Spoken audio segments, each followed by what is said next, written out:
Corn patties sandwich बनवण्यासाठी मी इकडे 4 bread slice घेतले आहेत। त्यापैकी 2 ब्रेड स्लाइसला मी ग्रीन पुदिन्याची चटणी लावून घेत आहे। या चटणीची रेसिपी हवी असेल तर कमेंटमध्ये सांगा। त्याचप्रमाणे उरलेल्या 2 ब्रेड स्लाइसला मी टोमॅटो केचप लावून घेत आहे। असं केल्याने सँडविचची टेस्ट खूप छान लागते। तुम्ही तुमच्या आवडीनुसार सॉस किंवा चटणी लावू शकता। सॉस लावून झाल्यावर यामध्ये आपल्याला कॉर्न पॅटीस ठेवून घ्यायचे आहेत। हे कॉर्न पॅटीस बनवण्याची रेसिपी आपल्या चॅनलवर आहे।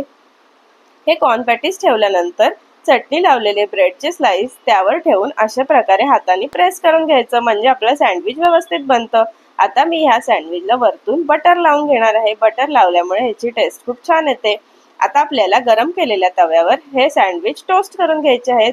बटर लावलेली बाजू खालच्या साईडला ठेवून असं तव्यावर ठेवून आपल्याला मीडियम गॅसवर हे टोस्ट करून घ्यायचं आहे। आता मी वरच्या बाजूनेही बटर लावून घेते। 2-3 मिनिटं झाल्यावर हे पलटून घ्यायचे।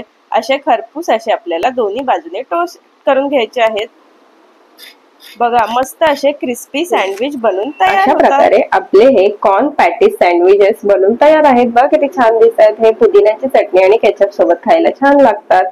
या कॉर्न पॅटीसची रेसिपी आपल्या चॅनलवर आहे, तर ती बघण्यासाठी खाली दिलेल्या ट्रायंगलवर क्लिक करा, म्हणजे तुम्हाला संपूर्ण रेसिपी पाहता येईल। तर तुम्ही असे कॉर्न पॅटीस आणि कॉर्न पॅटीसचे सँडविच बनवा, खाऊ घाला।